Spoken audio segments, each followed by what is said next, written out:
Hi, in today's video I'm gonna show you how you can easily replace fill valve in any toilet.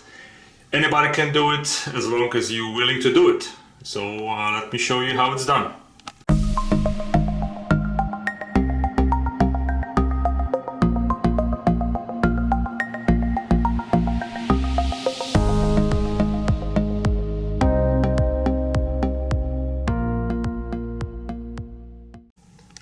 So why do we replace the fill valve? If after some time, in my situation about 10 years, the fill up valve does not hold and you have a little leak, and sometimes you can hear this, which means there is a running water all the time and there's a rubber gasket that doesn't hold. I try to replace it. The manufacturer keeps sending me the wrong part. At this point I really have to replace it because they don't have any parts available. So if your toilet is running, the best thing is just to replace it, especially after 10 years. So the first step, of course, is to shut off the water right here. So main valve shuts the water off. I also have a splitter T because I have a bidet in my bathroom. If you're interested in installing a bidet in your bathroom, I'll give you the link on the bottom of the video, so scroll on the bottom. So after you turn the water off, you need to open connections. Then I'm going to drain the water. So once I remove this, there's gonna be less water. And also with this particular toilet, I can actually open this valve and remove it. And of course, I always have my cat interested in everything that I do. So I'm going to remove this to get water out.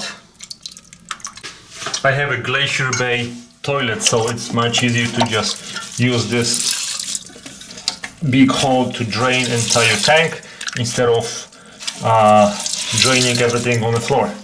Now, since I drained the water, now what I'm gonna do is remove this filling hose, and now I need to remove the holding screw from the bottom of the tank. Now I'm going to disconnect the water hose from my T connection to going to the tank. If you cannot loosen up with your hand, you may need to use some tools. Just be careful not to crush the plastic. Good. Now you need to remove this plastic ring to remove the entire fill valve. Now after removing the locking screw on the bottom, you can remove your fill valve. So this is my new fill valve, and this will go inside of the tank.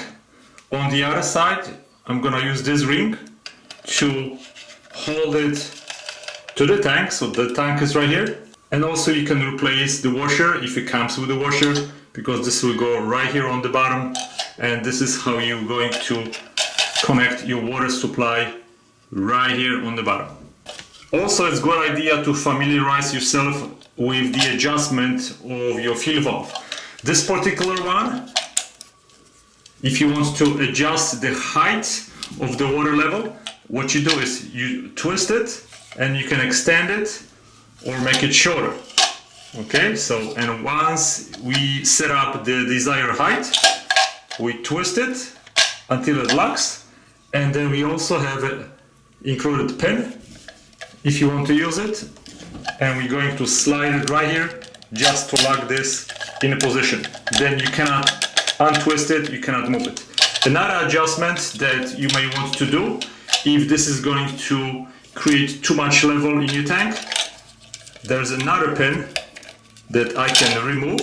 I think there you go. So I pushed it out, and now I can lower this or move it higher. And the third adjustment that you can do is right on the top, you have the screw that you can lower this part that's going to shut off the valve. So I'm gonna move it all the way down to the lowest position. It's much easier to do it now than later, and we can always readjust it a little bit later. So I'm gonna put this fill valve right here, and I'm gonna use this to tighten on the bottom of it.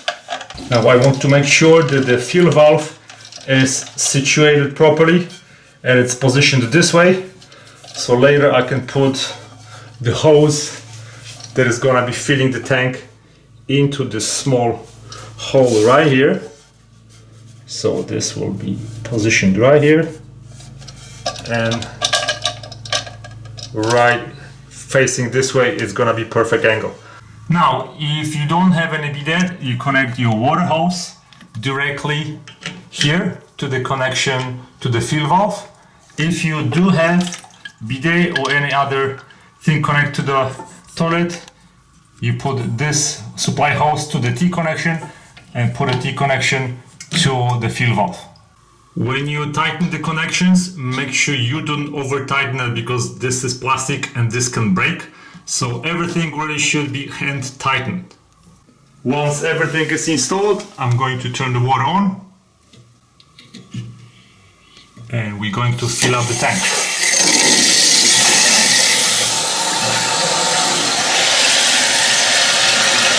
The tank is filling up right now, and now all it's left to do is to set up the level of the water that you desire to have in the tank. So you do the adjustments again with this knob, or you can move this plastic thing. Your toilet might be a little bit different, so just read the manual, see how you can adjust it, and that should be the end of it. Thanks for watching, guys. Goodbye. If you have any questions, let me know.